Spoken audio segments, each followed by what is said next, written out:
ہرقل شاہ روم نے قریش کے قافلے میں ایک آدمی بلانے کو بھیجا، اور اس وقت یہ لوگ تجارت کے لیے ملک شام گئے ہوئے تھے، اور یہ وہ زمانہ تھا جب رسول اللہ صلی اللہ علیہ وسلم نے قریش اور ابو سفیان سے ایک وقتی عہد کیا ہوا تھا۔ جب ابو سفیان اور دوسرے لوگ ہرقل کے پاس ایلیا پہنچے جہاں ہرقل نے دربار طلب کیا تھا، اس کے گرد روم کے بڑے بڑے لوگ، علماء، وزراء و امراء بیٹھے ہوئے تھے۔ ہرقل نے ان کو اور اپنے ترجمان کو بلوایا، پھر ان سے پوچھا کہ تم میں سے کون شخص مدعی رسالت کا زیادہ قریبی عزیز ہے؟ ابو سفیان کہتے ہیں کہ میں بول اٹھا کہ میں اس کا سب سے زیادہ قریبی رشتہ دار ہوں۔ یہ سن کر ہرقل نے حکم دیا کہ اس ابو سفیان کو میرے قریب لا کر بٹھاؤ اور اس کے ساتھیوں کو اس کی پیٹھ کے پیچھے بٹھا دو۔ پھر اپنے ترجمان سے کہا کہ ان لوگوں سے کہہ دو کہ میں ابو سفیان سے اس شخص یعنی محمد صلی اللہ علیہ وسلم کے حالات پوچھتا ہوں۔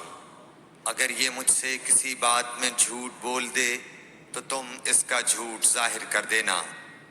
ابو سفیان کا قول ہے کہ خدا کی قسم، اگر مجھے یہ غیرت نہ آتی کہ یہ لوگ مجھ کو جھٹلائیں گے تو میں آپ صلی اللہ علیہ وسلم کی نسبت ضرور غلط گوئی سے کام لیتا۔ خیر، پہلی بات جو ہرقل نے مجھ سے پوچھی وہ یہ کہ اس شخص کا خاندان تم لوگوں میں کیسا ہے؟ میں نے کہا وہ تو بڑے اونچے عالی نسب والے ہیں۔ کہنے لگا اس سے پہلے بھی کسی نے تم لوگوں میں ایسی بات کہی تھی؟ میں نے کہا نہیں۔ کہنے لگا اچھا اس کے بڑوں میں کوئی بادشاہ ہوا ہے؟ میں نے کہا نہیں۔ پھر اس نے کہا بڑے لوگوں نے اس کی پیروی اختیار کی ہے یا کمزوروں نے؟ میں نے کہا نہیں، کمزوروں نے۔ پھر کہنے لگا اس کے تابعدار روز پڑھتے جاتے ہیں یا کوئی ساتھی پھر بھی جاتا ہے؟ میں نے کہا نہیں۔ کہنے لگا کیا اپنے اس دعویٰ نبوت سے پہلے کبھی کسی بھی موقع پر اس نے جھوٹ بولا ہے؟ میں نے کہا نہیں، اور اب ہماری اس سے صلح کی ایک مقررہ مدت ٹھہری ہوئی ہے، معلوم نہیں وہ اس میں کیا کرنے والا ہے۔ ابو سفیان کہتے ہیں میں اس بات کے سوا اور کوئی جھوٹ اس گفتگو میں شامل نہ کر سکا۔ ہرقل نے کہا کیا تمہاری اس سے کبھی لڑائی بھی ہوئی ہے؟ ہم نے کہا کہ ہاں۔ بولا پھر تمہاری اور اس کی جنگ کا کیا حال ہوتا ہے؟ میں نے کہا لڑائی ڈول کی طرح ہے، کبھی وہ ہم سے میدان جنگ جیت لیتے ہیں اور کبھی ہم ان سے جیت لیتے ہیں۔ ہرقل نے پوچھا وہ تمہیں کس بات کا حکم دیتا ہے؟ میں نے کہا وہ کہتا ہے کہ صرف ایک اللہ ہی کی عبادت کرو، اس کا کسی کو شریک نہ بناؤ، اور اپنے باپ دادا کی شرک کی باتیں چھوڑ دو، اور ہمیں نماز پڑھنے، سچ بولنے، پرہیزگاری اور صلہ رحمی کا حکم دیتا ہے۔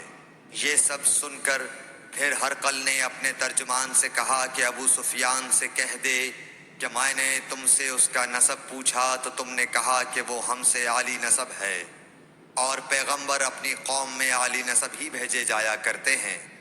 میں نے تم سے پوچھا کہ دعویٰ نبوت کی یہ بات تمہارے اندر اس سے پہلے کسی اور نے بھی کہی تھی؟ تو تم نے جواب دیا کہ نہیں۔ تب میں نے اپنے دل میں کہا کہ اگر یہ بات اس سے پہلے کسی اور نے کہی ہوتی تو میں سمجھتا کہ اس شخص نے بھی اسی بات کی تقلید کی ہے جو پہلے کہی جا چکی ہے۔ میں نے تم سے پوچھا کہ اس کے بڑوں میں کوئی بادشاہ بھی گزرا ہے تو تم نے کہا کہ نہیں۔ تو میں نے دل میں کہا کہ ان کے بزرگوں میں سے کوئی بادشاہ ہوا ہوگا تو کہہ دوں گا کہ وہ شخص اس بہانے اپنے آباء و اجداد کی بادشاہت اور ان کا ملک دوبارہ حاصل کرنا چاہتا ہے۔ اور میں نے تم سے پوچھا کہ اس بات کے کہنے یعنی پیغمبری کا دعویٰ کرنے سے پہلے تم نے کبھی اس کو دروغ گوئی کا الزام لگایا ہے؟ تم نے کہا کہ نہیں۔ تو میں نے سمجھ لیا کہ جو شخص آدمیوں کے ساتھ دروغ گوئی سے بچے وہ اللہ کے بارے میں کیسے جھوٹی بات کہہ سکتا ہے۔ اور میں نے تم سے پوچھا کہ بڑے لوگ اس کے پیرو ہوتے ہیں یا کمزور آدمی؟ تم نے کہا کمزوروں نے اس کی اتباع کی ہے۔ تو دراصل یہی لوگ پیغمبروں کے متبعین ہوتے ہیں۔ اور میں نے تم سے پوچھا کہ اس کے ساتھی بڑھ رہے ہیں یا کم ہو رہے ہیں؟ تم نے کہا کہ وہ بڑھ رہے ہیں، اور ایمان کی کیفیت یہی ہوتی ہے حتیٰ کہ وہ کامل ہو جاتا ہے۔ اور میں نے تم سے پوچھا کہ آیا کوئی شخص اس کے دین سے ناخوش ہو کر مرتد بھی ہو جاتا ہے؟ تم نے کہا نہیں۔ تو ایمان کی خاصیت بھی یہی ہے، جن کے دلوں میں اس کی مسرت رچ بس جائے وہ اس سے لوٹا نہیں کرتے۔ اور میں نے تم سے پوچھا کہ آیا وہ کبھی عہد شکنی کرتے ہیں؟ تم نے کہا نہیں۔ پیغمبروں کا یہی حال ہوتا ہے، وہ عہد کی خلاف ورزی نہیں کرتے۔ اور میں نے تم سے کہا کہ وہ تم سے کس چیز کے لیے کہتے ہیں؟ تم نے کہا کہ وہ ہمیں حکم دیتے ہیں کہ اللہ کی عبادت کرو، اس کے ساتھ کسی کو شریک نہ ٹھہراؤ، اور تمہیں بتوں کی پرستش سے روکتے ہیں، سچ بولنے اور پرہیزگاری کا حکم دیتے ہیں۔ لہٰذا اگر یہ باتیں جو تم کہہ رہے ہو سچ ہیں تو ان قریب وہ اس جگہ کا مالک ہو جائے گا کہ جہاں میرے یہ دونوں پاؤں ہیں۔ مجھے معلوم تھا کہ وہ پیغمبر آنے والا ہے، مگر مجھے یہ معلوم نہیں تھا کہ وہ تمہارے اندر ہوگا۔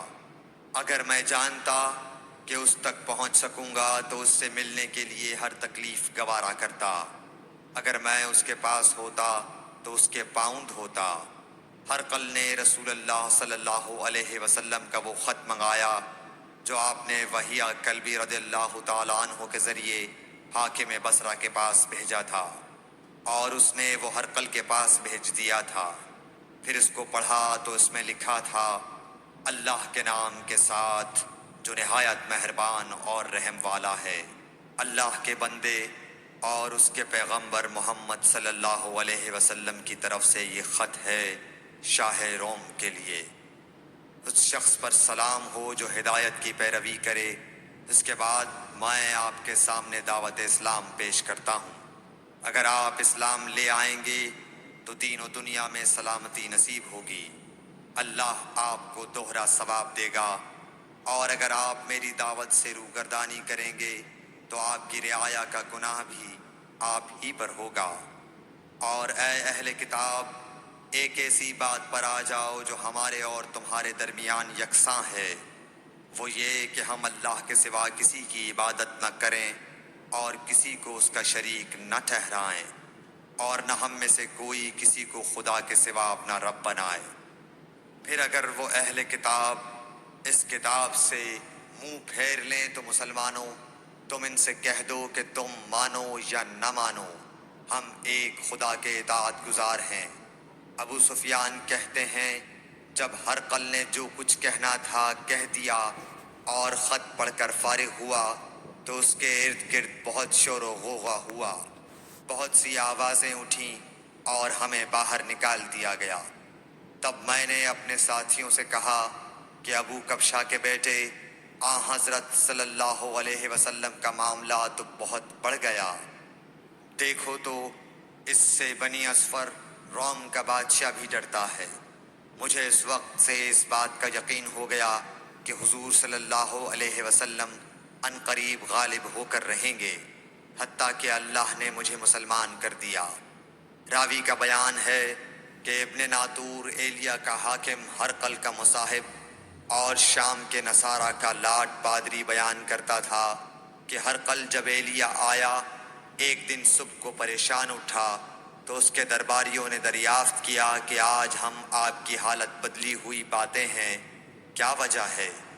ابن ناطور کا بیان ہے کہ ہرقل نجومی تھا، علم نجوم میں وہ پوری مہارت رکھتا تھا۔ اس نے اپنے ہم نشینوں کو بتایا کہ میں نے آج رات ستاروں پر نظر ڈالی تو دیکھا کہ ختنہ کرنے والوں کا بادشاہ ہمارے ملک پر غالب آ گیا ہے۔ بھلا اس زمانے میں کون لوگ ختنہ کرتے ہیں؟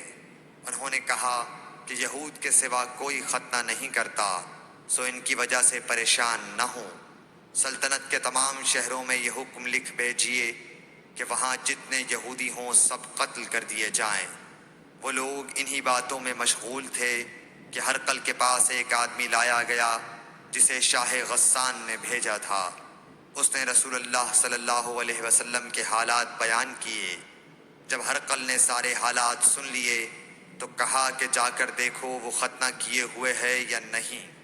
انہوں نے اسے دیکھا تو بتلایا کہ وہ ختنہ کیا ہوا ہے۔ ہرقل نے جب اس شخص سے عرب کے بارے میں پوچھا تو اس نے بتلایا کہ وہ ختنہ کرتے ہیں۔ تب ہرقل نے کہا کہ یہی محمد صلی اللہ علیہ وسلم اس امت کے بادشاہ ہیں جو پیدا ہو چکے ہیں۔ پھر اس نے اپنے ایک دوست کو رومیہ خط لکھا اور وہ بھی علم نجوم میں ہرقل کی طرح ماہر تھا۔ پھر وہاں سے ہرقل حمص چلا گیا۔ ابھی حمص سے نکلا نہیں تھا کہ اس کے دوست کا خط اس کے جواب میں آ گیا۔ اس کی رائے بھی حضور صلی اللہ علیہ وسلم کے ظہور کے بارے میں ہرقل کے موافق تھی کہ محمد صلی اللہ علیہ وسلم واقعی پیغمبر ہیں۔